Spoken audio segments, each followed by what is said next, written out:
Good afternoon, everyone. Thank you for joining us here today for the second webinar in our SSR 5th year anniversary webinar series titled COVID-19 Social Impact and Response. This webinar is held in commemoration of the International Day for the Eradication of Poverty. We have quite an exciting lineup today, but before we get started, I would like to introduce our new co-director, Associate Professor Noor Aisha, who will deliver the welcome address. Prof. Aisha joined SSR as a co-director earlier in August this year. She received her postgraduate education from the Department of Malay Studies at NUS, where she now also serves as a faculty member, teaching topics like the impact of Sharia law and the sociology of Islam. Her most recent publication is a co-authored book titled Navigating Educational Development, Mendaki and the Malays. As you can see, Prof. Aisha's teaching and research are very much related to the work of SSR, and she is no stranger to the center, having been a co-investigator for a recent SSR study on families living in rental housing, which was commissioned by the Ministry of National Development. Without further ado, I would now like to invite Prof. Aisha to deliver the welcome address. Prof. Aisha, please. Thank you, Timothy, for that very kind introduction. Good afternoon to all of you here, our moderator, Dr. Ng Kok Ho, as well as all the presenters and every one of you who are our guests today at this SSR webinar. Warm welcome to this second SSRC's webinar series on the theme COVID-19 Social Impact and Response. And today's seminar, like what Timothy has said, is a very timely one. It is held in commemoration of the International Day for the Eradication of Poverty, which fell just a few days ago on October 17. Poverty, as we all know, exists across countries, though levels of poverty and its manifestations vary considerably. But it is still not uncommon for us to hear articulations to the effect that poverty is inevitable and that there will always be a component of society at the bottom, so to speak, who will suffer all the adverse ramifications of their socioeconomic lag.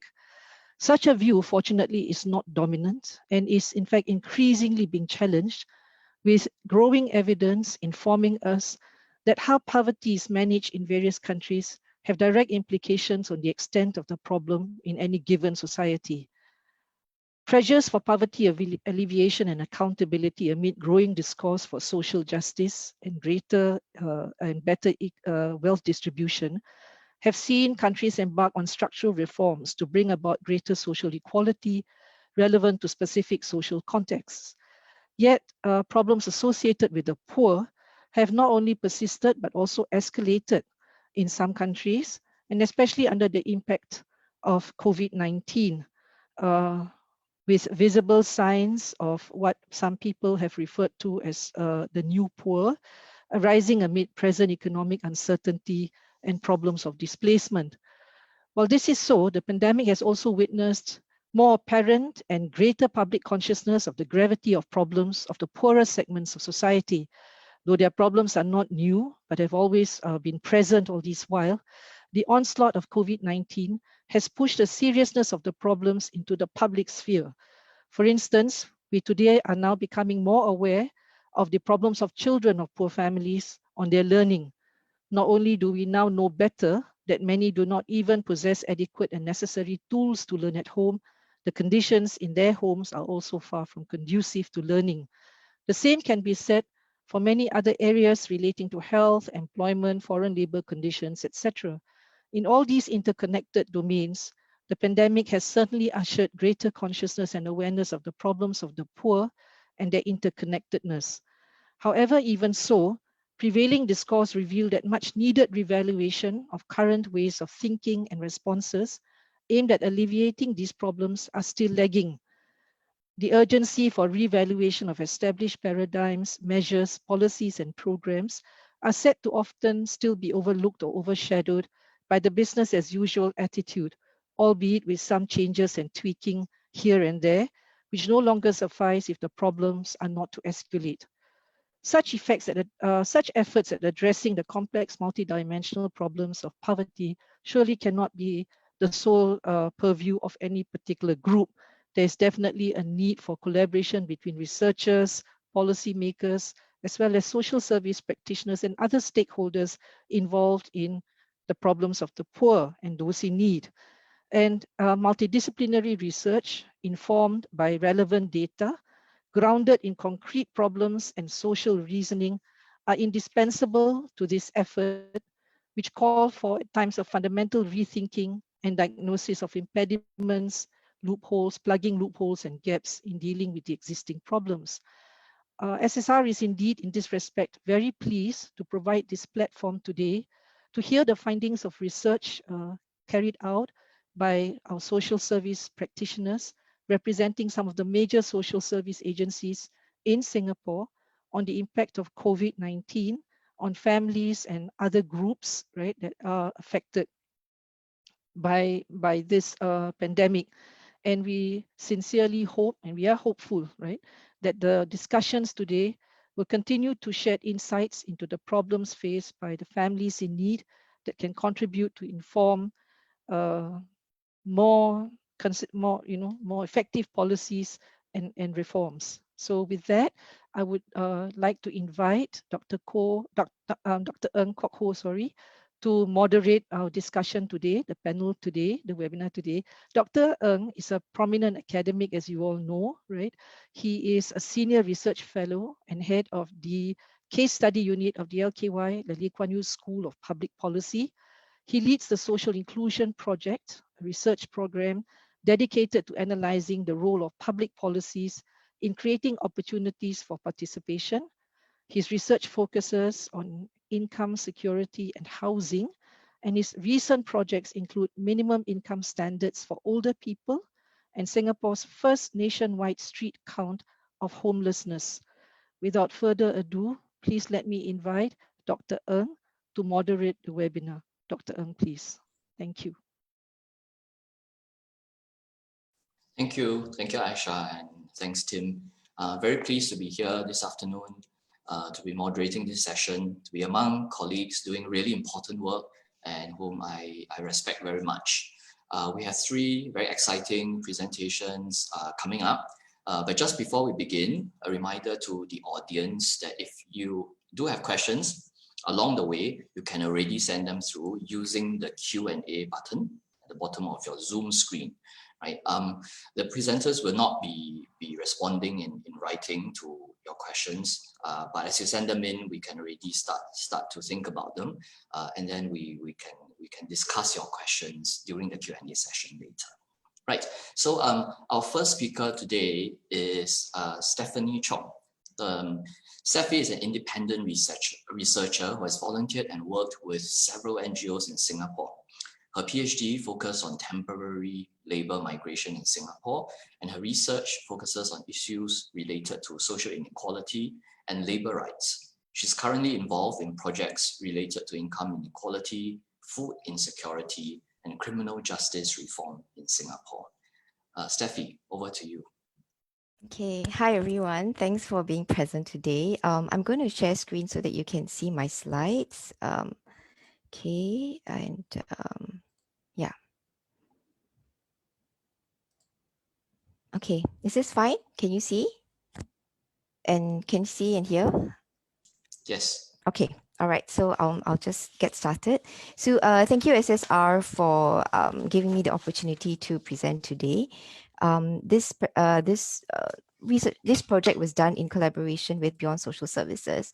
So Beyond Social Services is a non-governmental organization, a community development agency actually that works with families that live in rental flats. So at present, Beyond's reach extends to over 3,000 families spread across 14 neighborhoods. So even before the circuit breaker, Beyond had already been calling families, and it was clear that the circuit breaker was going to result in quite a lot of financial hardship for families. And so a COVID-19 financial assistance fund was started by Beyond. And The idea then was to provide short-term financial assistance for families that were affected by the COVID-19 crisis. It was meant as temporary relief, but we realized that even after the circuit breaker ended, that families were still struggling, and so it's been extended for another 3 months. So the guiding principles for the financial assistance team was high trust, low barrier, and good enough governance. I was part of the financial assistance team myself, and to date, as of the end of September 2020, we had distributed $2.9 million to more than 1,600 families in Singapore. So the data that I'll be sharing is based on 4 months of data from April to July 2020. So these were FEF applications that were done during this period. So what happens is the applicants would speak to a Beyond staff or volunteer from the FEF team, including myself. We would go through the application form with the applicants. So after the cleaning and analysis, we have a sample size of 1035. So this is after data cleaning, even though there were more families that actually received the assistance. So I'm going to sort of go into the quantitative data. So if you can see here, the majority of the families that we spoke to had children aged 18 and below. This is generally the demographic of Beyond. About almost 40% of the families had at least 5 household members or more. In relation to the employment status of applicants, one thing that was a bit challenging was that we were speaking to individual applicants, but we were also assessing the household situation. So this employment status is of the applicants that we spoke to, but the household situation might be slightly different in that there would have been other persons there who may also have been employed or unemployed looking for work, but may not have been fully captured in these statistics. Okay. Applicants by age, as expected, most of them are within the kind of working adult age band, although there are a few at the lower end and some on the higher end. And the 81-year-old applicant is actually still working. He does odd jobs as a cleaner, and there were quite a number of working adults, elderly working adults, which I think does indicate a need to look into the issue of retirement adequacy. A majority of applicants were female. There were quite a number of single female-headed households. About almost 60% were Malay, 23% Chinese, almost 10% were Indian, and there were also other nationalities because we also spoke to transnational families. Okay, so in terms of educational qualifications, about 80% had secondary school level and below education, 43%, almost half, primary school education and below, which would affect the kinds of job opportunities that they would be able to avail of. There were 11 who had university degrees, but even at the time that they applied for financial assistance, 9 of these 11 were unemployed and looking for work. Majority of the applicants we spoke to were Singaporeans, but again, this does not indicate the household situation. So the number of transnational families is actually higher, and transnational families would have to face additional constraints and issues because of their lack of legal status. So I'm going to move into the income data. So we tracked pre and post-COVID data. So out of this number of applicants, the median household income per month was about $1,006. Post-COVID, it dropped to $450 a month. So this is a really severe 72% drop in income. So the per capita income, which is basically the monthly household income divided by the number of persons in the household, was $422. This is at the 10%, like the 1 to 10 percentile, if you kind of consider national statistics, right? So this is really low. Post-COVID, it dropped to $100. So this is a 76% drop in income pre and post-COVID.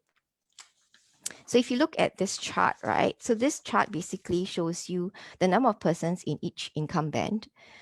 So for the $500 and below income band, the average percentage loss of income was actually minus 96% pre and post-COVID.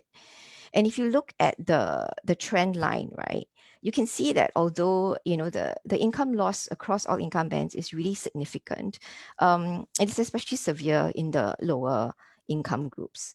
So I think the lesson perhaps to draw here is that COVID-19 is not just exposing inequalities, it is also deepening and widening inequalities. And I would caution against portraying this as a gap, something that can be easily fixed, right? It's really a chasm and it's widening. Yeah. Okay, so this is the monthly rent that's paid by applicants who lived in HDB rental flats. And you can see that the rents being paid can actually go up to quite high amounts every month. And so rents will get increased every time a tenancy agreement is renewed. But at the same time, when incomes drop dramatically and significantly, there isn't a simultaneous drop in their rents. You have to file for an appeal and wait to see if your appeal is approved. So the rents that are paid, especially those who are struggling, who are already being charged quite high rents, is causing additional financial strain for many families. So if you look at this graph, basically it shows rent or mortgage as a percentage of household income pre and post-COVID. So for those living in rental flats, the rent they were paying as a percentage of the household income increased from 7 to 19%. For those in purchase flats, the mortgage as a percentage of household income increased from 13% to 31%. Families were already struggling with arrears. More than half already had arrears when they called to apply for financial assistance. So these arrears were related to rent, to mortgages, to utility bills, phone bills, and ongoing loans or installments that they were already paying. It could be hire purchase. And for some also, they were installments that they paid for items that they required for their livelihood. So for example, a motorbike because they were Grab delivery, food riders, or a vehicle because they were Grab or Gojek drivers. So I think also it's important to realize that debt will be something that would kind of have a cumulative impact over time for families that are already struggling financially. Okay, so I'm going to talk a little bit about employment. So it's already clear from the graphs that were shown before that there's significant income loss due to impacts on employment. I won't go into detail into the actual impacts. They've been written about quite a lot. So these are the occupations and sectors that most of the members were working in. What I really wanted to emphasize that the impacts were especially severe given the nature of the work. So the work is low paid, it's precarious, what ILO would term non-standard forms of employment. So they're already in jobs where they're experiencing high levels of job and income insecurity. So irregular pay, no CPF. They were in jobs with few or little benefits. So no sick leave, no childcare leave. And this was especially important during the COVID-19 crisis. They were in jobs in which working from home is not an option. So most of them were, basically essential workers, yet they were treated as disposable and still lacking in labor protections. In general, they were exposed to increased risks of catching the virus, but they were not remunerated adequately to reflect this. So I'm going to move into my final section because we only have 15 minutes, so I'm trying to speed along. So some reflections and policy recommendations. So although our financial assistance fund was focusing on financial assistance, when we were calling families, and I did about 100 calls myself, it was very clear that we were speaking to families that were grappling with multiple forms of insecurity. So not just job and income insecurity, but also working time insecurity. They were dealing with irregular and unpredictable work schedules, right? They were either working very long hours or were not able to work enough hours to earn enough of an income. So there's a lot of talk now about training and career enhancement. But for those with lower levels of formal education, with patchy and limited job experience, those with criminal records who were incarcerated and just came out from prison, for them, they had to struggle with inadequate access to these opportunities for training and career enhancement. There was a startling number of families who were struggling with food insecurity, and it's really disconcerting to realize this, that this is as endemic as it seems to be in Singapore. There were families struggling with housing insecurity. So families where maybe there was a divorce, so they had to move out of the marital home. There were some that were already living in shelters or sleeping rough. There were many families where applicants were dealing with multiple health conditions. So this could be their own health conditions or the health conditions of their family members. And this severely impacted their employment choices and opportunities.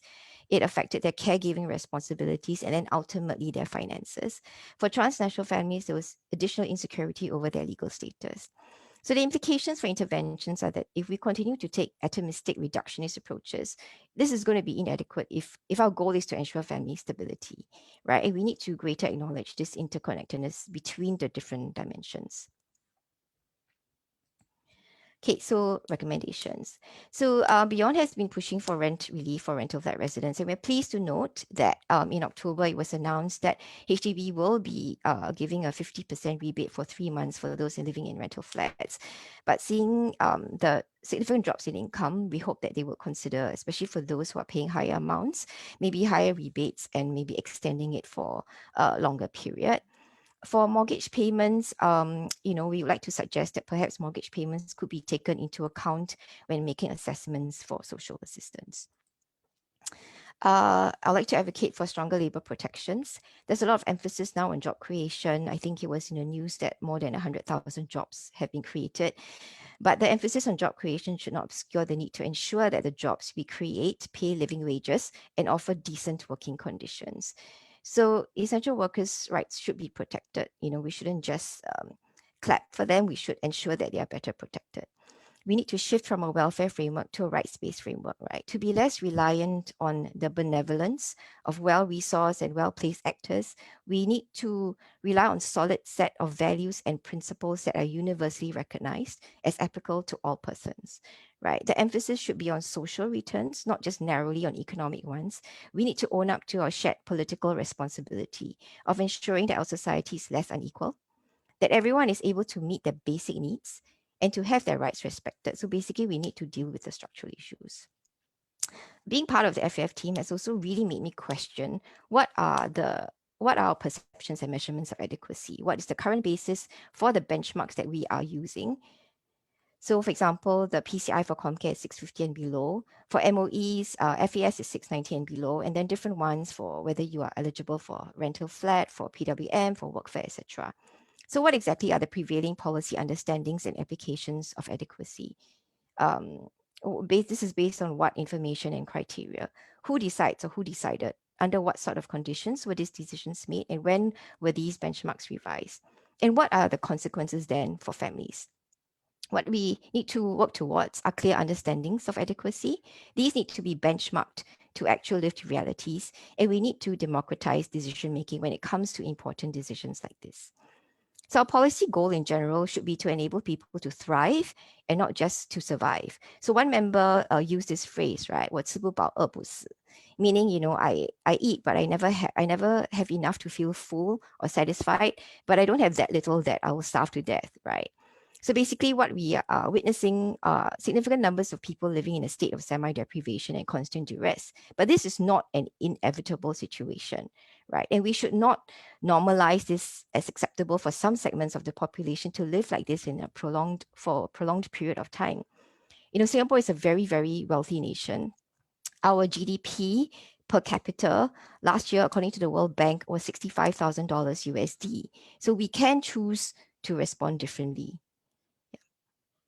And thank you for listening. That's the end of my presentation. Thank you very much, Steffi. We are doing very good with time. I'm sure there are already many questions, but we will get to them in good time.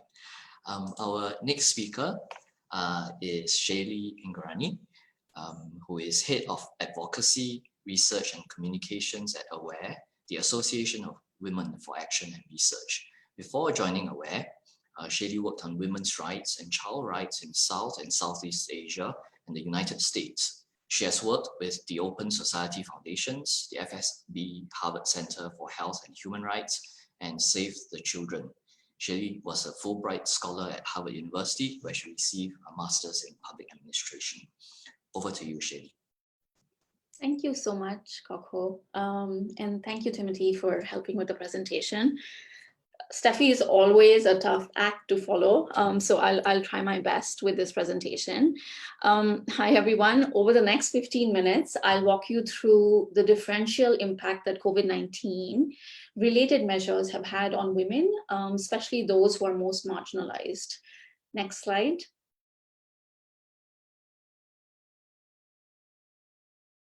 Now, we all know that COVID-19 pandemic has forced the world to embrace a new normal with self-isolation and physical distancing. However, while such preventative measures are important to protect public health, prevent the collapse of health services, they are not gender neutral in their application. The COVID-19 pandemic, and I think Steffi mentioned this already, is deepening pre-existing inequalities, exposing and worsening vulnerabilities associated with gender, with caregiving responsibilities, employment, and migration status, among others. As households became the space where everything happened, education of children, providing care to the elderly, and even paid work, AWARE grew increasingly concerned, and this was based on past experience and research, about first, the risk of domestic violence because of increased isolation. Second, the risk of a care crisis, given the closure of formal care services, the availability of which have traditionally been associated with increased female labor force participation. Third, the risk of further invisibilization of domestic worker whose poor working conditions are already sometimes hidden from the public eye. And fourth, the risk of exclusion from policies meant to boost economic security during the pandemic and in response to the pandemic. Now, in order to illustrate how COVID-19 exposes and exacerbated these risks, I will draw on 4 different data sources. First, I will share with you data from AWARE's Women's Helpline, which has been in operation since the early 90s. And I will also utilize data from 3 separate surveys that we conducted during Circuit Breaker with caregivers of older persons, domestic workers, and migrant spouses of Singaporean citizens. All these groups tend to be heavily populated by women. Next slide, please. We'll start with violence against women. Next slide. The lockdown period in Singapore between 7th April and 2nd June coincided with an increase in family violence calls received on the Women's Helpline. We registered a 135% increase in these calls in May 2020 compared to May 2019. Of course, this increase in family violence is not restricted to Singapore. Similar increases have been seen in countries across the world. The UN, in fact, described the worldwide increase in domestic abuse as a shadow pandemic alongside COVID-19.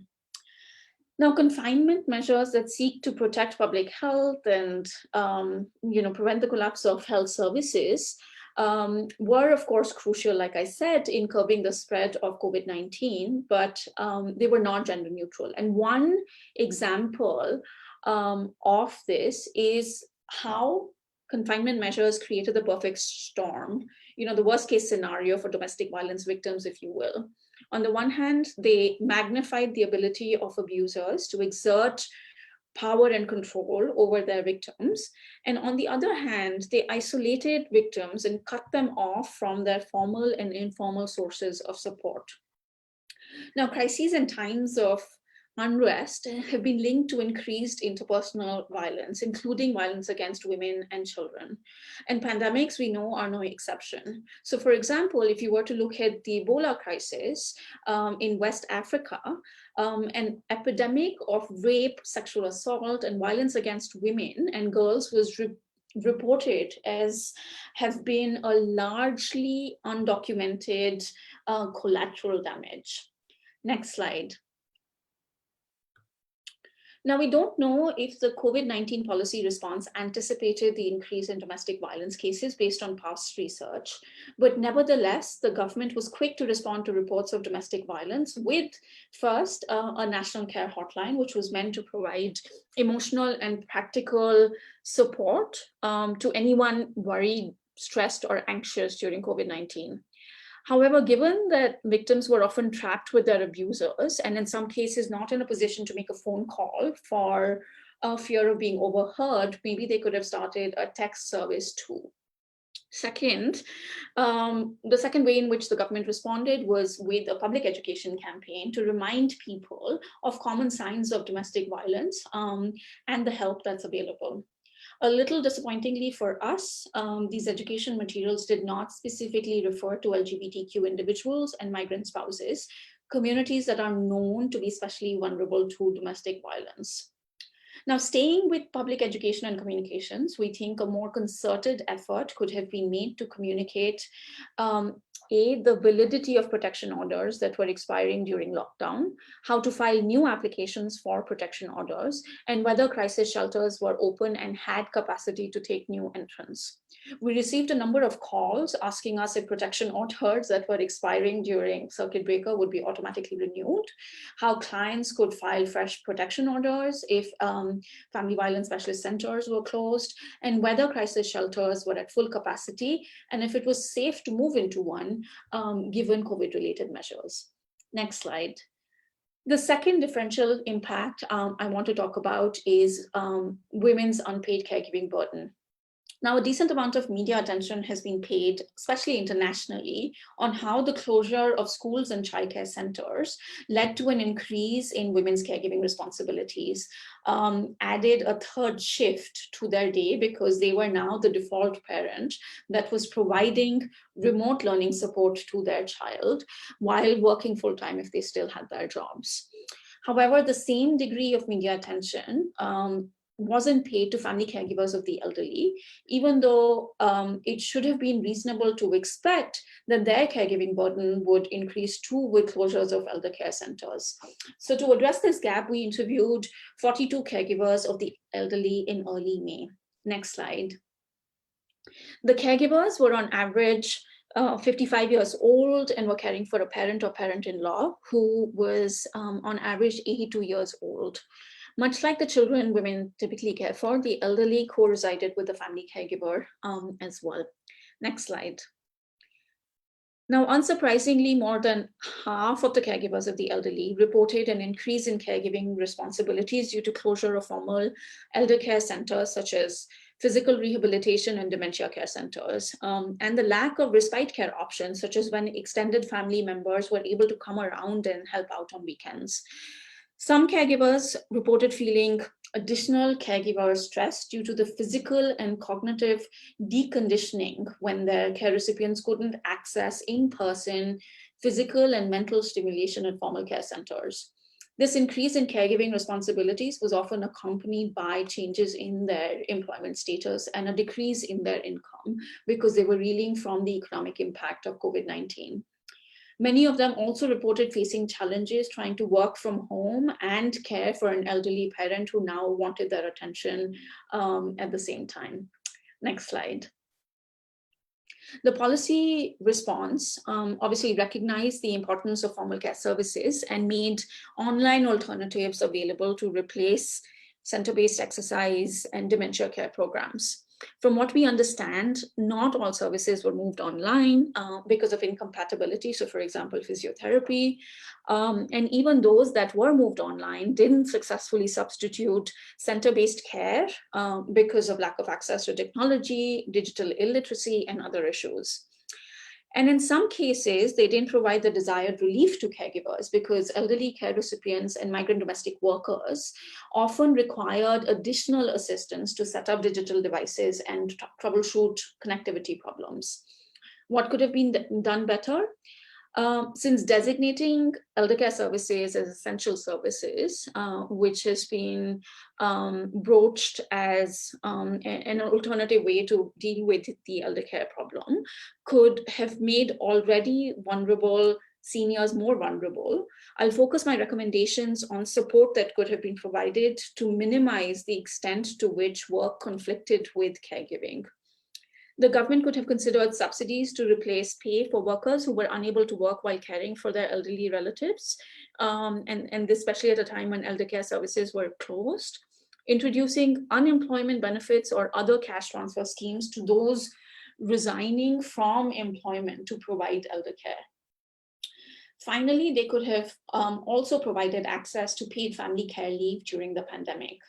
Now, one possible objection to these recommendations could be that they are not feasible because it's tough to judge eligibility in a short period of time during pandemics.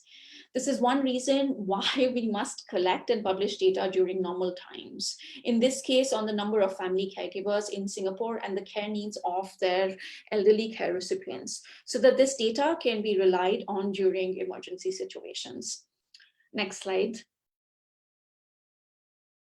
The third differential impact I want to address is the increased vulnerability of migrant domestic workers. In collaboration with HOME, we surveyed 25 domestic workers, all of whom were looking after a person above the age of 67. Next slide. Now, many of us who could work from home during circuit breaker have complained about the stress we felt from the blurring of work and home life and the extra hours that we were putting into work. Migrant domestic workers have always worked where they lived and lived where they worked. As a result, they've always been vulnerable to overwork. But some domestic workers we interviewed reported working more than usual, overwork plus, if you will, because of two reasons. First, there was an increase in household and caregiving related duties as a result of their employers being at home almost all hours of the day. HOME and TWC2 have reported in 2017 that domestic workers often work between 14 to 16 hours a day. So if domestic workers were asked to perform additional work during the pandemic, you can only imagine how many hours they were spending in a day working. Second, because domestic workers were at home on their rest days, they were frequently asked to work since they were at home anyway. During circuit breaker, about 19 out of the 25 domestic workers that we interviewed reported a change in their rest day arrangement. Many of them had fewer or rest days. That of course meant that they were not getting adequate rest, even though they were working longer hours without commensurate pay. Next slide. The majority of them reported learning about COVID-19 related regulations from news and social media. 1 in 5 heard about these regulations from MOM directly, and about 1 in 10 learned about them from their employers. Hopefully it's unnecessary to say, because we all already know, that it's essential for domestic workers to have access to reliable information about risks associated with COVID-19 and what their employers can ask them to do and don't do. A further 2 in 5 didn't know where to go if their employers did not follow MOM rules on working during their off days and the necessary compensation that they were eligible for. Next slide. Now, the policy response in this case was mostly focused on mobility-related restrictions during phases 1 and 2. In phase 2, from what we understand, domestic workers were still encouraged to stay at home. However, employers were encouraged to consider giving their domestic workers rest days on weekends so that domestic workers could potentially avoid crowded shopping malls and public spaces on weekends when others were likely to be out. HOME and others have pointed out that we should have actively watched out for employers forbidding their domestic worker from having a rest day at all, arguing that they do not trust their worker to practice social distancing, even though the employer herself could go out whenever she wanted.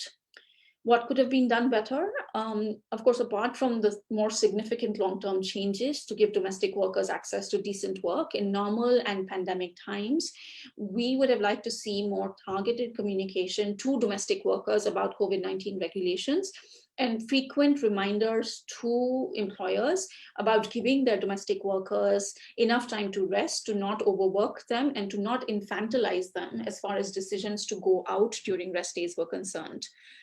Next slide. The final differential impact I want to talk about is the economic security of migrant spouses. As is true in other aspects of women's lives, women are more vulnerable to COVID-19 related economic effects because of existing gender inequalities. Now, we know that this pandemic-induced recession is different from previous recessions because of the sectors of the economy that have been affected and the people who hold jobs in these sectors. A McKinsey report estimates that women's jobs the world over are 1.8 times more vulnerable to COVID-19 than men's jobs because of 3 reasons. And I think these reasons are relevant to Singapore too. First, women have more than average share of employment in sectors affected by COVID, namely F&B, accommodation, and retail. Women bear the burden of unpaid care work, and we still often labor under beliefs about who gets to keep their jobs, right? And these beliefs permeate both organizational as well as household decision making, so that if one parent or one individual of a household has to give up their job, it's usually the woman. Next slide. For this section, we interviewed 36 low-income migrant spouses, the majority of whom are women, because in addition to being women and low income, they were also disadvantaged because of their migration status in Singapore. Now, 90% of our respondents, I think we can go to the next slide, lost their jobs, experienced a drastic drop in income. Many of them were obviously working in sectors that were hard hit by COVID. 46% of them were not drawing any income from work because their roles did not allow the privilege of working from home. And Steffi mentioned this as well. Another big reason for job losses was lack of childcare. We asked the migrant spouses, we interviewed about their future, and the majority of them were pretty despondent. They were not confident about recovering from the loss of their job and income because they didn't think there were going to be very many jobs created. And in any case, even if jobs were created, employers were likely to prefer hiring locals. Next slide. The economic and social policies responding to COVID-19 didn't appear to include migrant spouses. So solidarity payments, which were provided to all Singaporeans and PRs, were extended to those on LTVP plus, the long-term visit pass plus, but not to other pass holders, so not to all migrant spouses.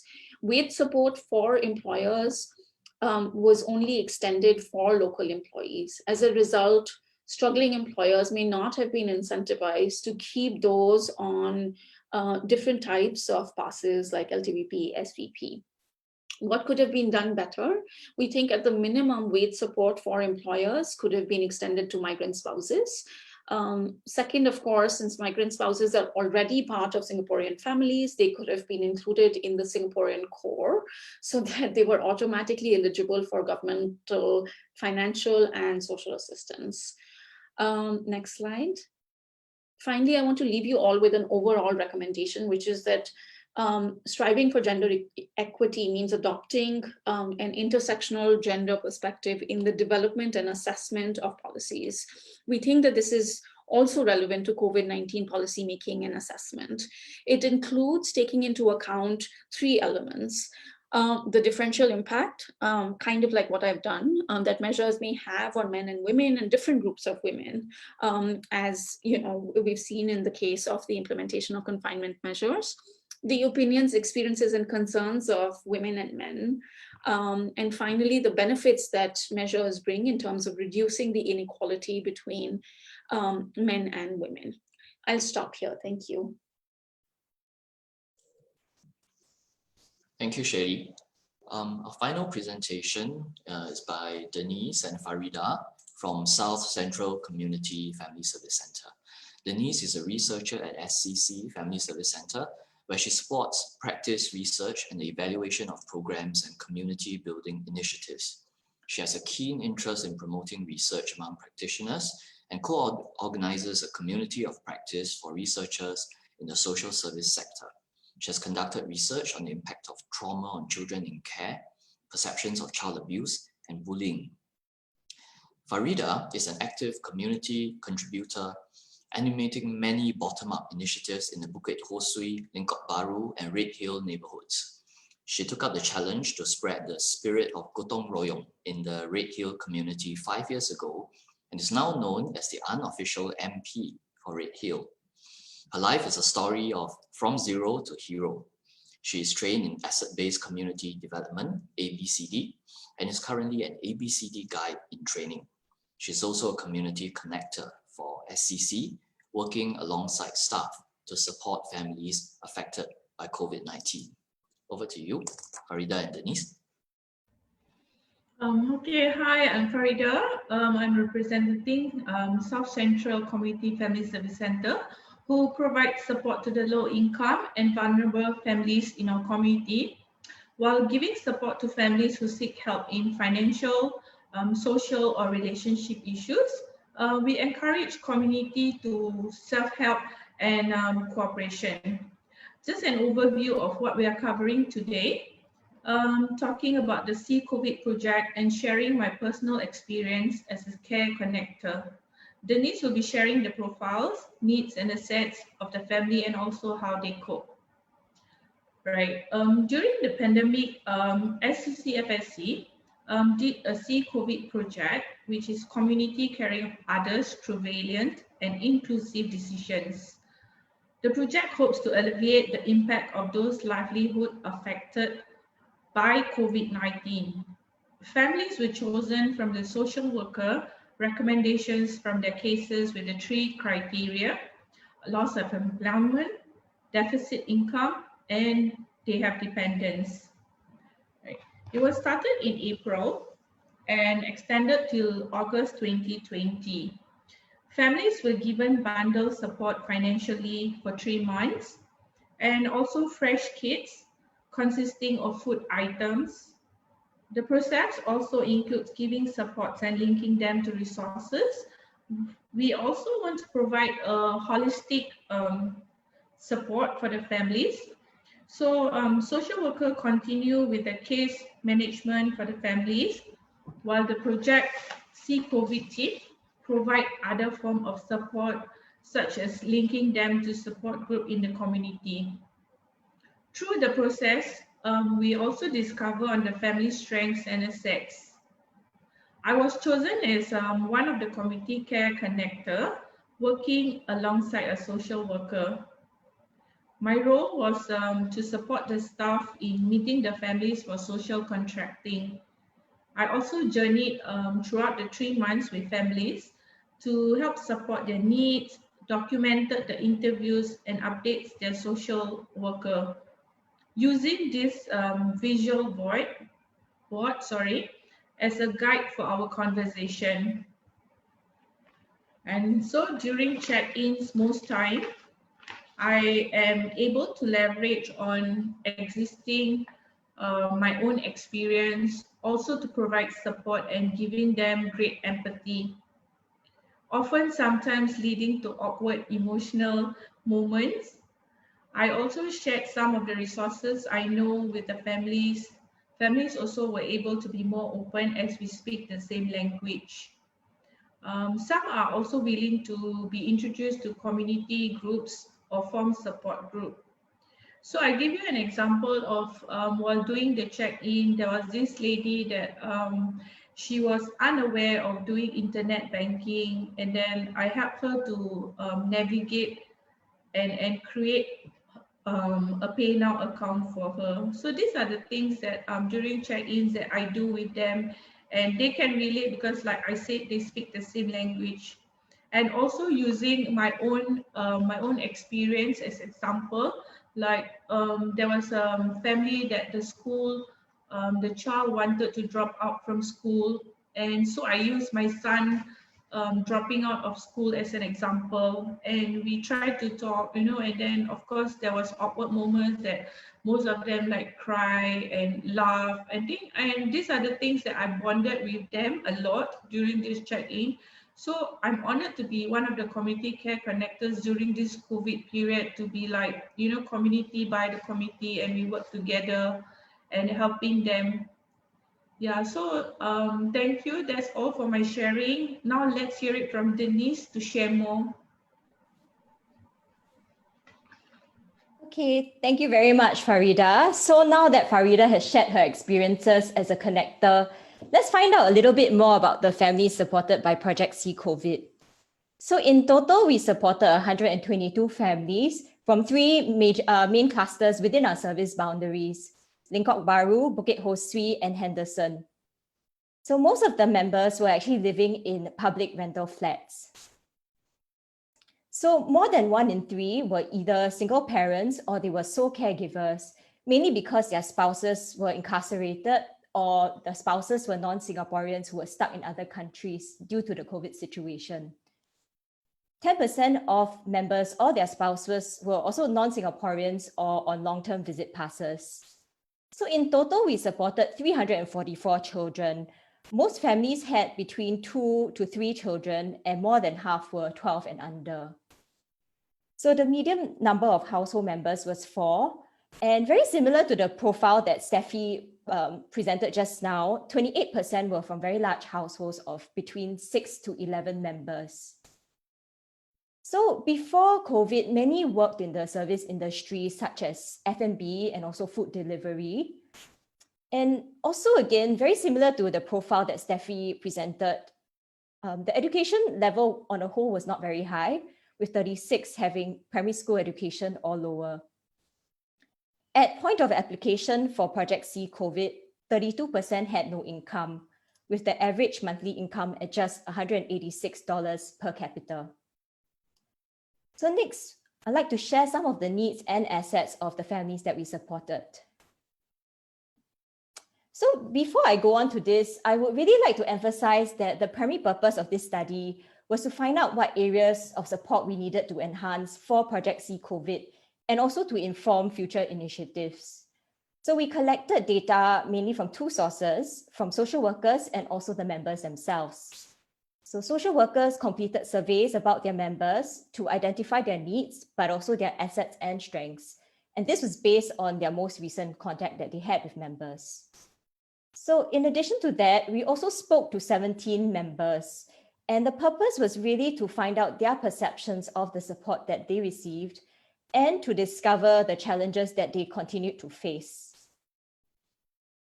So besides financial and employment issues, the next highest need rated by social workers was caregiving. So for example, many experienced caregiving stress and had difficulty supporting their children in their education and also with home-based learning.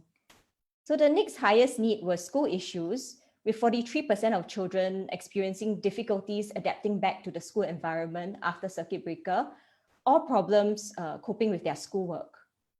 So 41% also face system barriers, such as difficulties accessing financial and other forms of assistance provided by agencies such as the Social Service Office. So 39% did not have access to Wi-Fi or devices such as laptops and or lacked IT skills. So I think Steffi has also mentioned this earlier. Many of our families were experiencing food insecurities, such as having irregular meals or being dependent solely on food rations. So what was a little bit more surprising to me, and also in contrast to Shaylee's findings, was that family conflict and violence was not one of the top needs. And this is really especially surprising considering the fact that most families lived in 1 to 2 room rental flats with very, very limited space. And this would presumably create tension and stress within the family system. So next, we also identified member strengths and assets. So I will focus on 2 strengths, resilience and community contribution. These were the areas that also emerged and came out during the interviews. So what was particularly surprising to me was that despite the very, very challenging situations the families were facing, 5 out of 17 actually felt that nothing much had changed for them. So one member even said that the COVID situation was quite normal, and the only thing that really bothered him was having to wear a mask because he couldn't really breathe properly. So social workers also identified resilience as a strength, sharing that many families had already overcome many challenges, such as homelessness. So very similarly, members described how the difficulties and hardships that they had faced helped them to cope with the COVID situation. So this is a quotation from a mother of 5 young children. So she shared how she learned how to survive because she came from a very poor family and she had gone through a lot of challenges within her life, such as being abandoned by her parents and having to go to girls' home. So the second area that really stood out was community contributions. So social workers almost felt that almost half their members were connected to the community or making contribution in their own ways. So one example is this member who had just gone through a divorce. This member was struggling to find a new job to support her young child. Yet she was very eager to get to know her own kampong and volunteer to help her neighbors. So after receiving support from Project C COVID for 3 months, she actually came back as a community care connector, and now she's also a regular volunteer with SCC. So according to our community workers, 25% of our members were also active volunteers in their communities and with SEC. So they were helping out with initiatives such as food distribution and also cooking for other families. So according to social workers, they also provided informal support, such as looking out for elderly neighbors and providing short-term caregiving for children. So besides finding out more about the impact and the challenges of COVID, we also wanted to find out how members coped with the COVID situation, with the purpose of really trying to share their wisdom and live experience with other community members. So there were 5 key themes that emerged from the interviews. In the interest of time, I will focus on the first 3, but if you're interested to find out more, we also have an infographic and a video that was directed by one of our members. So as identified in the previous presentations by Shaylee and also by social workers, caregiving stress was one of the key issues that members faced. So members shared that it was really stressful managing their children, especially when their children asked for certain things that they could no longer afford, like McDonald's. So one strategy which members used was to really try to help their children understand the impact of COVID on their family situation and on the finances as well. So this single mother actually helped her 6 young children understand why the family had to make certain lifestyle changes, like cutting down on nice food and encouraging them to be patient as she really needed to save the money. So other members described how they watched the news with their children, read the newspaper together with the children to explain to them how many other families, not just their own, were affected financially. So another strategy mentioned by more than half of the members was to plan and budget their money very carefully. So for example, this mother shared how she would really meticulously keep track of every single expense. And she would actually plan ahead and decide what she needed to buy even before the money came in, so she could avoid spending on unnecessary items. So others shared how they would put aside money for necessities like diapers first, and then try to save as much money as they could for emergencies. Lastly, members also tried to be content with what they had instead of focusing on their problems. So, for example, this father who has 4 young children felt that there was really no point being stressed because he actually had all the things that he needed: his family, food, water, and then he even felt that he could cope if COVID dragged on for another year or 2. And then he also asked me, hey, you cannot cope? I think I can. So what also came out was that many were very grateful for the support they received. And they actually acknowledged that there were other families in worse situations, such as families who had more children or families who did not manage to get as much assistance as they could. So another example is this mother who has 3 children, and one of her child actually has special needs.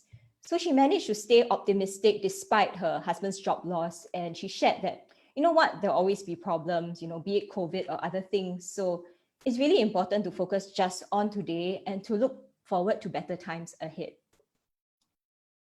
Okay, so I would like to leave you with 2 reflections and also probably more questions than answers. So firstly, I really think it's important to ask ourselves, as social service professionals, what role are we playing? Are we rescuers? Do we assume that low-income families are incapacitated because of the issues and challenges that they face? Do we, like in this picture here, do we try to pull them up the mountain, offering them help we think that they need, doing things to and for them in our efforts to help them overcome their challenges? Or are we supporters and alongsiders? Are we working together with members so that they can find their own route to overcome their challenges? Are we discovering what they can do by themselves while supporting them along the way? Do we ask them to identify what they think they need? Be it a rope to catch them if they should fall, equipment to make their climb easier, or skills to help them scale the wall? Or do we assume that we have all the answers in the form of financial assistance and casework?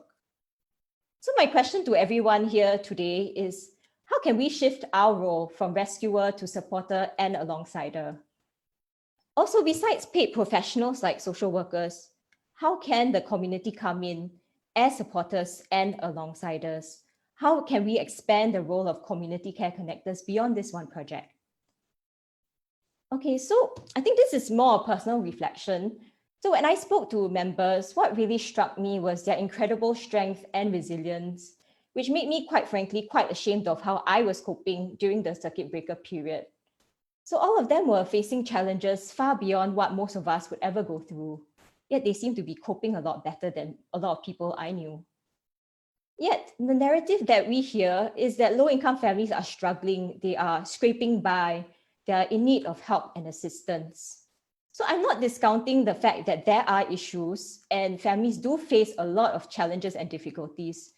But what I want to really highlight is there's another side to their story, one that we have not really been hearing as much, one which showcases their resilience, how they have come together in not so good times to actually help each other and make things better by addressing some of the issues that they are facing within their own communities, for example, food insecurity.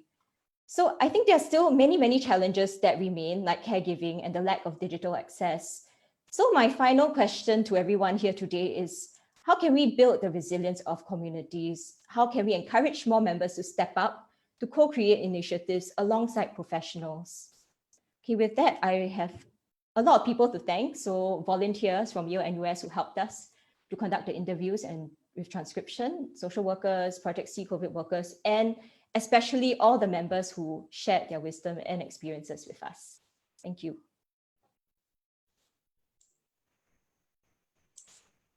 Thank you very much, Farida and Denise, for that presentation. There are a lot of questions are coming in, although most of them are for Steffi. So if you do have questions for our other presenters, please don't spare them. Please keep those questions coming as well. I just want to deal with one admin issue first so other people don't have to ask. There have been requests for slides. So we'll put this to the presenters, of course, and then the organizers, SSR, will let you know if there's a way to share the slides subsequently. To my understanding, some of this is still ongoing research work, so they may not be able to share the results with you in written form just yet. Okay, I just want to deal with that. First question, in fact, there were several questions along these lines. If I can put it firstly to Steffi, which is that, well, we know there's already ComCare, and during this period, there have been other help schemes that have been rolled out. So why did Beyond have to start this FAF scheme? In your interactions with the applicants to the FAF provided by Beyond, have any of them shared encounters or shared about their experiences seeking help from other channels before they came to you? Okay, so the COVID FAF that Beyond started was envisioned as a short-term relief based on the understanding that the circuit breaker was called quite suddenly, and that it usually takes time to get formal assistance, right? Even if they wanted to seek SSO help, we envisioned that there might be delays, and we wanted to make sure that families were able to access sums of money quickly to alleviate their financial stress. There were some families that were previously already on ComCare. I think that was one question as well, because their household incomes were already quite low. But in general, there was also a lot of feedback from families that were having issues in accessing formal assistance. So I think I actually had some slides related to this that I take out because of time. But in general, some of the themes that were emerging from experiences with help seeking during the COVID-19 period was confusion, variability, and fragmentation. So basically, there was quite a lot of confusion about where to go, what was still open, where I could access, and what was the most appropriate thing for someone in their situation to be able to access. There was some variability in how some people were able to access, this scheme and not that one, and it wasn't very clear to them why. There were issues where some lacked the appropriate documentation. So a lot of our members worked in non-standard forms of employment, right? So part-time work, ad hoc work. They may not have pay slips. They may not have CPF statements. So they could not, they were not eligible for some of the things that were available. Also, if they were on ComCare, then they were not eligible for other COVID-19 schemes. There was also fragmented and inadequate support in some areas. So for example, there was a lot of running around. So going to this platform and this organization for food, and another one for transport money, and then another one for laptop, and another one for assistance. So I think this all contributed to a sense of the general sense that it wasn't very clear to them what they could access and how long they had to wait for help. Yeah. Thanks a lot, Steffi. There was, across the three presentations, one of the things that came through very clearly was that challenges that people were already facing before COVID became worse during COVID. And in Shaylee's presentation, one of the things that kind of stood out was when you mentioned that there were service gaps even in the COVID period, even for new services that were rolled out during the COVID period for the LGBTQ community and for migrant spouses. So which I think reminds us that in general, as far as I know, there are none or probably very lacking publicly funded services for these communities, migrant spouses and LGBTQ people. So why? So my first question is, why do you think that is? Why are there service gaps for these two communities? And then secondly, what are the implications? How worried should we be that there are such service gaps for these communities? So your first question, right? I think that's a difficult question to respond to. Why do we not have services targeted at migrant spouses and LGBTQ communities? For migrant spouses, I would say it's because we continue to think of them as foreigners. So even though they're part of Singaporean families, they're mothers and fathers to Singaporean children, the fact that they were originally from a country other than Singapore, I think drives how we think about them and think about the kind of support that should be available to them. So I do think that we need to maybe rethink where we place migrant spouses in all these different debates on who gets support and who doesn't. Migrant spouses, like I said in my presentation, are part of the Singapore core, right? They are providing a lot of labor, reproductive labor, productive labor in service of Singaporean families. And I think it's important for us to recognize that. For LGBTQ communities, I think there are some nonprofit organizations that are providing services. And some of these outfits are receiving money from the public. So yes, there are certain service gaps, but these service gaps are being filled by nonprofit organizations as well as individual donations. Thanks a lot, Shaylee. Regarding the third presentation, I think just looking through the questions in the Q&A, I think what Denise and Farida shared about the resilience of low-income families really resonated with the audience. I suspect because there are many social workers among them. So this is something that I think everybody feels for. Several of the comments I think were more kind of a request for clarification rather than a direct question. So for example, someone asks, of course we are heartened by kind of your findings of individual resilience, but how do we talk about lower income people and their needs so that we don't just focus on how well they are coping by themselves and overlook larger structural factors that perpetuate their poverty? So another question kind of frame this in a different way, right? I suspect that's maybe a bit tongue-in-cheek, but I think it's a good kind of angle for us to seek clarification, which is someone asked that several of the quotes you shared had lower income people saying because they have had so little, they had already been through so much hardship before, COVID is something they can handle. So the question was, surely the message is not that we should expose people to more hardship so that they become immune, right? That cannot be the solution, right? Let people suffer during normal times so that during hard times they can take it, right? So could you, I'm sure that's not what you meant and not the message of our presentation. So how do we think about this resilience amidst all the quite formidable kind of challenges that I think both I mean, your research as well as that done by Shaylee and Stephanie has thrown up. How do we think about this in a kind of a more comprehensive way? I think the point was not to overlook the challenges that these families are facing, but to also recognize what they actually have. And I really like this quote by Anne Maston, who is a guru in terms of resilience research. So in order to develop a healthy immune system, you need at least some exposure to challenges. And the same is true for building resilience. I think the idea is not to expose people to hardships and challenges just for the sake of building resilience, but to identify the factors that actually promote resilience, which I believe researchers from other organizations such as Children's Society are doing right now with low-income families, to looking at the factors that predict resilience and better outcomes, given the difficult situations that families face. Okay, thanks. There was something that caught my eye in Steffi's presentations. She talked about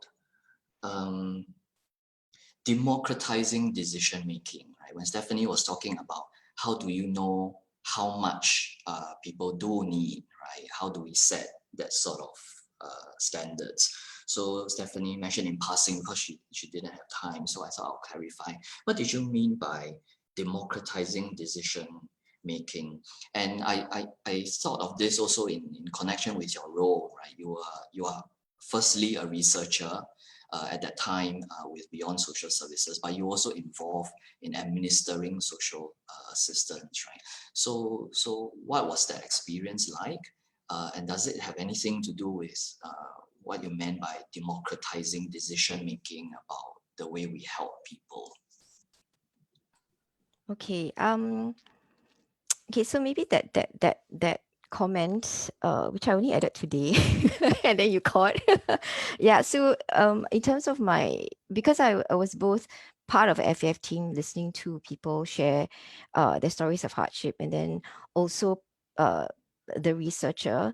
I think it was for me a very important role that I had those dual roles, right? Being the practitioner really helped me to understand the practical challenges of listening to people share what they were going through. And I felt very often the recipient of unwarranted gratitude, right? It dawned on me as I was part of the FF team that I suddenly had all this discretionary power to decide whether somebody does or does not get money. It was also very painful to realize that we didn't have concrete benchmarks to use, that we were relying on benchmarks that were put out by policymakers that we generally also rely on because there wasn't anything else more concrete. But then it also made me wonder, why did we rely on these benchmarks so much, and how they have diffused so much into the work of the social service sector without us fully understanding how they came about, which is really my point about understanding adequacy, right? And I think we need to demand more transparency in how these decisions are made. And these decisions should be made in a way in which we are able to participate in these discussions meaningfully. And I say that also because there is a parallel debate currently happening in Parliament about the minimum wage, right? Whether or not 1,003 is adequate, too little or not. And it's very troubling to me to see very highly paid parliamentarians twist themselves into pretzels, trying to deny paying a little bit more money to people who are paid very little. I see that the debate, the modes of engagement are such that it is almost as if they don't, that it makes it very difficult for people to ask questions when they don't fully have the answers, but we still want to participate, right?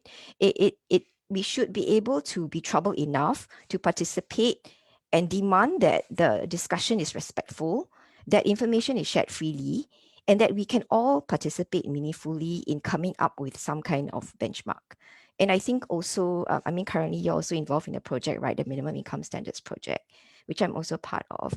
And I think it's also about understanding that it's not just a narrow band of elites that should decide what is adequate, what is humane, what people deserve. Yeah. Thanks, Steffi. You mentioned earlier that even in these times, or maybe especially in these times, it's important to broaden the conversation and to make sure it's the conversation is respectful and realistic to people's circumstances. I noticed you also mentioned something about the importance of labor protections, right? Some might say that in these times, right, when even getting a job is a challenge, and I've heard these statements used before, right? When people ask, is this a good job? Is this a long-term job? I've heard the response from someone who knows these things quite well, right? Say that, well, it's better than sitting at home, right? So the idea that in these tough times, just a job, any job, right, is good enough. But on the other hand, you are in fact saying that no, in these times we especially need to think about labor protections. Could you explain a little bit why it's important to think about labor protections and rights even during these times? Well, I guess my base instinctive response to that is, if not now, then when? Right? If in the times of crisis, when so much hardship is exposed, we still don't wake up to the fact that we have not provided enough labor rights to people, such that their lives are so precarious, their jobs are so precarious, then what do we do? What do we do about the fact that so many people had no childcare leave, no sick leave, that they were so easily disposed of, no retrenchment benefits, etc. So do we not want to do anything about it now? Do we still want to create another 100,000 jobs that are just as precarious and just as low paid, and then pay for it in some other way? Are we saying that people do not deserve the dignity of basic human rights? We are a signatory, we are a member state of the United Nations, right? There are basic rights that we propose to believe in. So why do we just pay lip service to that? You know, why is it so difficult to shift to a rights-based approach when it comes to talking about labor rights? If we do not want to deal decisively with the structural issues, then where will we be left with? And when I say structural issues and rights-based approaches, I mean it in all areas when it comes to food or housing, right? So even when it comes to something like rent control, right? When all these restaurants are closing and suffering, why do we not talk about rent control? Right? Why do we only talk about subsidizing or giving small amounts to persons rather than giving them the dignity of being able to earn a living wage and ensure that when they do get a job, that it offers decent living conditions? If we are actually in the process of creating something from scratch, we are creating jobs, right? Can we create something in a more thoughtful way, in a more dignified way? So if not now, then when, right, is the point. Thank you. The next question actually was for Steffi, but I thought it would be interesting to put it to Shirley and Farida instead, which is that someone in the audience noticed that quite a lot of the people seeking financial assistance on behalf of their families are women. So of course the financial assistance is not just for themselves, but it's for their partner and their children as well. So, you know, based on your insight from working with women who seek help, from administering services, from journeying alongside the communities you work with, why do you think it is that women are more often than men the ones who seek help? How do we think about this?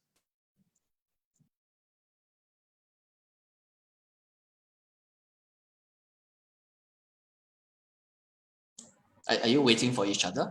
No, okay, I'll go first, don't worry. Okay, for myself, coming from a community, right, I guess that men, you can say that if you use the term ego, they're very ego, that they have this, like, you know, face thing that they don't want to come up front. So they always push their spouse or their partner to go and say, okay, go and seek help. Because men, they don't want to go and ask for help.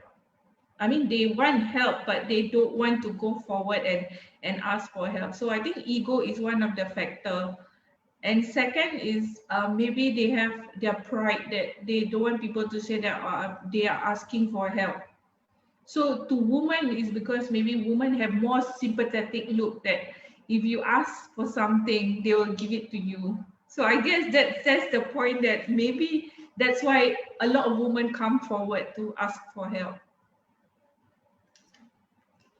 Just to add to that, right, I think in response to that question, I would say it's because women need support more. So women in Singapore, we know they earn less, right, than men do. They save less. There's a 10% gap in retirement savings. They have more caregiving responsibilities. They are more likely to be engaged in ad hoc work. Majority of the single-headed households are headed by women. And, a huge sort of proportion of migrant spouses of Singaporean citizens are women as well.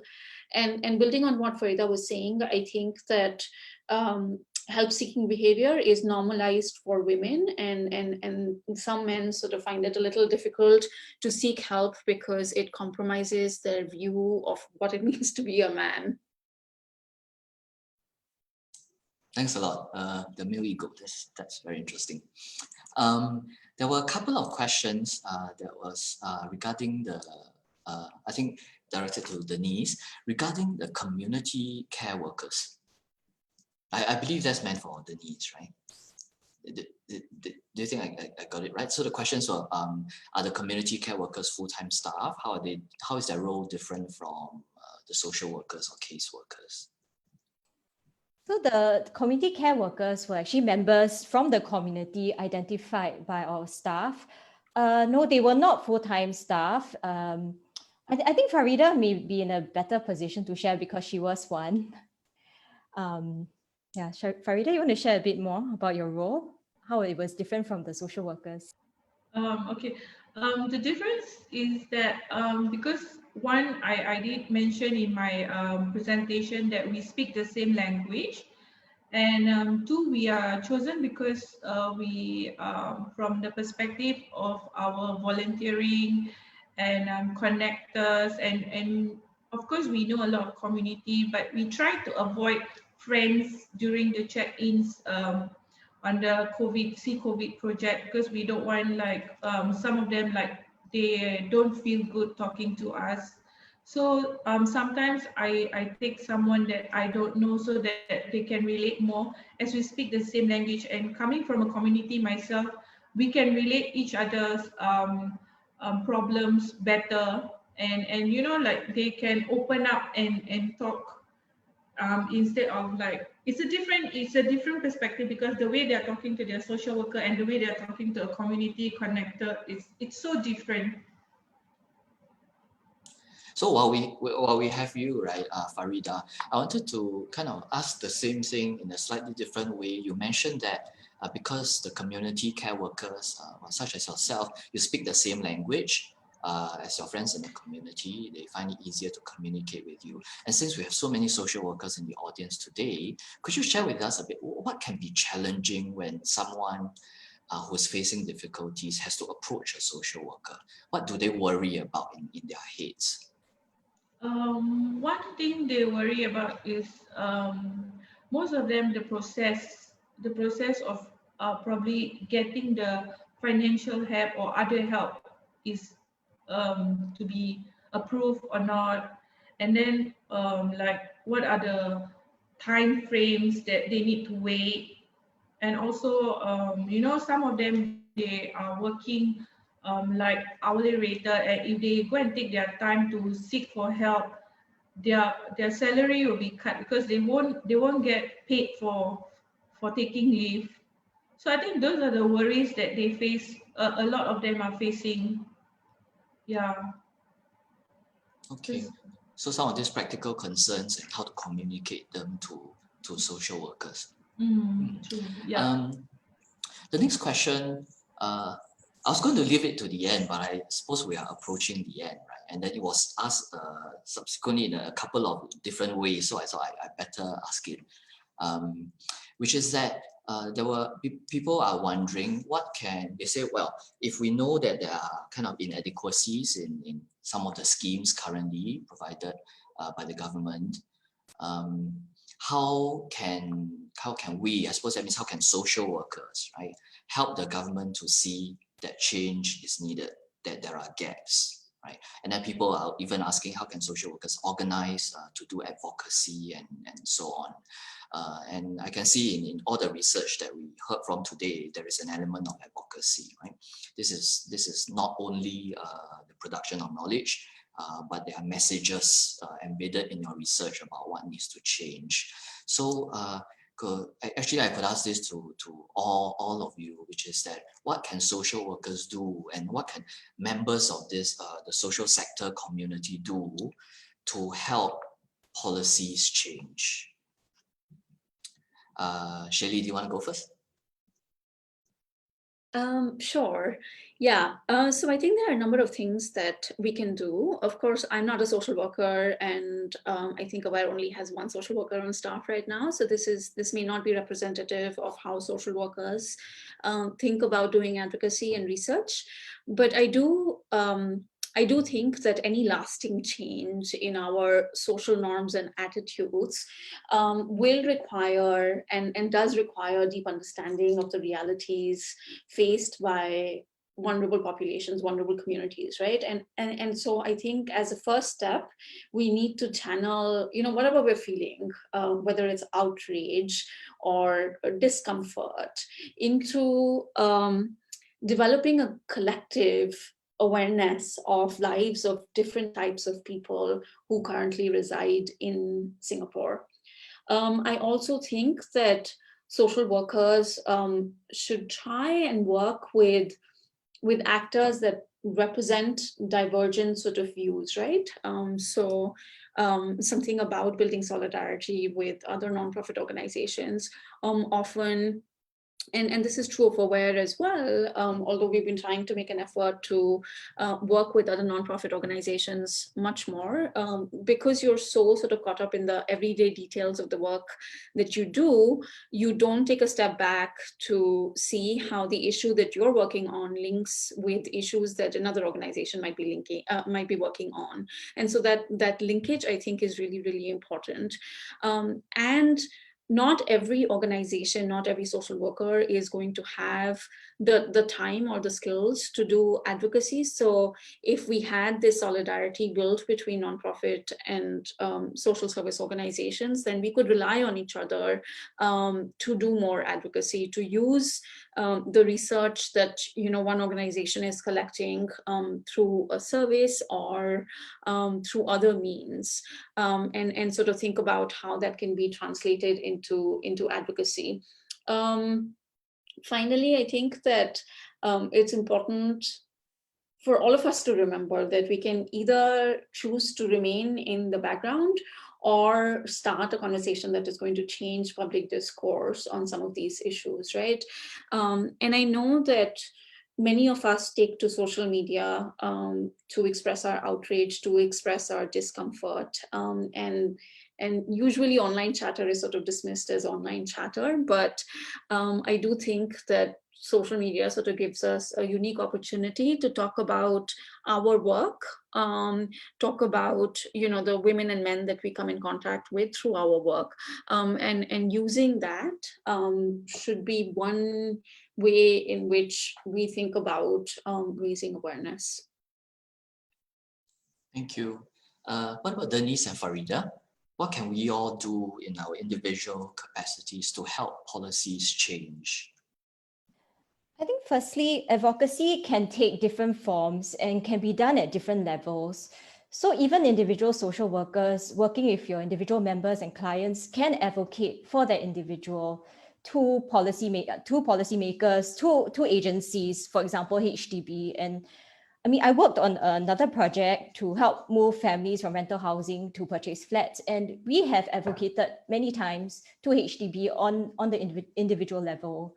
I mean, it may not change policy per se, but it will highlight, certain issues and difficulties that the families are facing. And secondly, I think I really resonate by what Shelley just shared.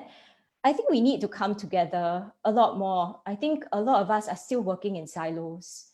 So there's a lot of research going on, there's a lot of data collection, but individual projects may not seem very impressive to agencies like the government. In order to enact policy change, we really need to come together collectively to streamline our research efforts, to collect data, and to advocate as a whole. Yeah, I'm not sure how that's going to work. I don't think it's something that's easy, but I think we need to start somewhere. Thanks. Farida?